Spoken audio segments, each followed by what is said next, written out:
নমস্কার বন্ধুরা, আজকে কুমড়ো দিয়ে তরকারি রান্না করছি।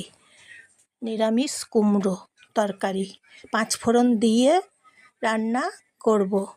কুমড়ো কেটে নিলাম, জল দিয়ে ধুয়ে পরিষ্কার করে নিলাম। কড়াই গরম করছি, কুমড়ো 5 ফোড়ন তরকারি রান্না করছি। নিরামিষ তরকারি এইভাবে বানিয়ে নিচ্ছি। 5 ফোড়ন গরম করছি, কড়াই গরম করছি, সর্ষের তেল দিয়ে রান্না করব। তেল গরম করছি, এবারে তেল বেশ ভালো করে গরম করে নেব। এইভাবে বানিয়ে নিচ্ছি 5 ফোড়ন কুমড়ো। বাদাম দিচ্ছি, বাদাম ভেজে নিচ্ছি গরম তেলে। বাদাম, কুমড়ো, 5 ফোড়ন তরকারি রান্না করছি, নিরামিষ তরকারি। এই যে দেখুন, এইভাবে বাদামগুলোকে এখন প্রথমে ভেজে নিচ্ছি।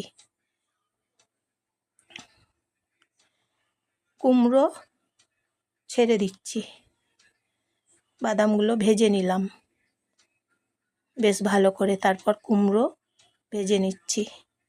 আমি জয়া, আপনারা জয়ার রান্নাঘর থেকে নমস্কার নেবেন বন্ধুরা, শুভেচ্ছা নেবেন সবাই। আজকে শনিবার, আজকে উল্টো রথ। উল্টো রথের শুভেচ্ছা জানাই আপনাদের সবাইকে, আপনাদেরকে সবাইকে শুভেচ্ছা উল্টো রথের। কুমড়োগুলো ভেজে নিচ্ছি, বেশ ভালো করে ভেজে নিচ্ছি। এইভাবে একবার বানিয়ে দেখবেন, খুব সুন্দর রেসিপি। কুমড়ো নিরামিষ তরকারি রুটির সঙ্গে, ভাতের সঙ্গে বা পরোটার সঙ্গে খাওয়া যাবে। লাঞ্চে বা ডিনারে হলুদ গুঁড়ো দিচ্ছি, খুব সুন্দর খাওয়া যাবে। মিষ্টি কুমড়ো, নুন দিচ্ছি। কুমড়োটা খুব মিষ্টি কুমড়োর তরকারি। মিষ্টি কুমড়ো নিরামিষ তরকারি রান্না করছি।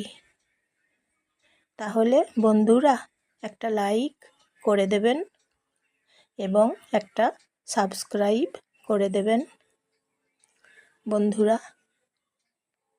কুমড়োগুলো ভেজে নিচ্ছি, বেশ ভালো করে ভেজে নিচ্ছি কুমড়োগুলোকে। এইভাবে নেড়ে চেড়ে কেমন হয়েছে বলবেন, লাইক শেয়ার করবেন, আপনাদের আপনজনদের সবাইকে শেয়ার করে দেবেন। রান্না দেখার জন্য ধন্যবাদ। জল দিচ্ছি, কুমড়ো ভেজে নিলাম, এখন জল দিলাম। আপনাদেরকে অসংখ্য ধন্যবাদ রান্না দেখার জন্য। তারপর কেমন হয়েছে বলবেন। ঢাকনা দিচ্ছি, জল দিয়ে তারপর ঢাকনা দিচ্ছি।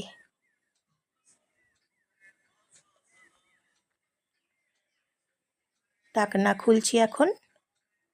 4 মিনিট পর মিষ্টি কুমড়ো নিরামিষ তরকারি রান্না করছি। গরম মশলা দিচ্ছি, নেড়ে চেড়ে রান্না করছি।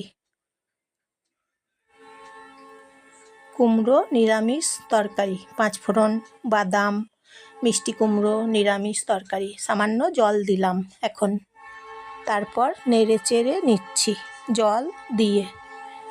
বানিয়ে নিচ্ছি আজকে কুমড়ো নিরামিষ তরকারি। 5 ফোড়ন, বাদাম হয়ে গেছে দেখুন, একটা পাত্রে রেখে দিচ্ছি এখন। তাহলে কেমন হয়েছে বলবেন, লাইক শেয়ার করবেন। আজকের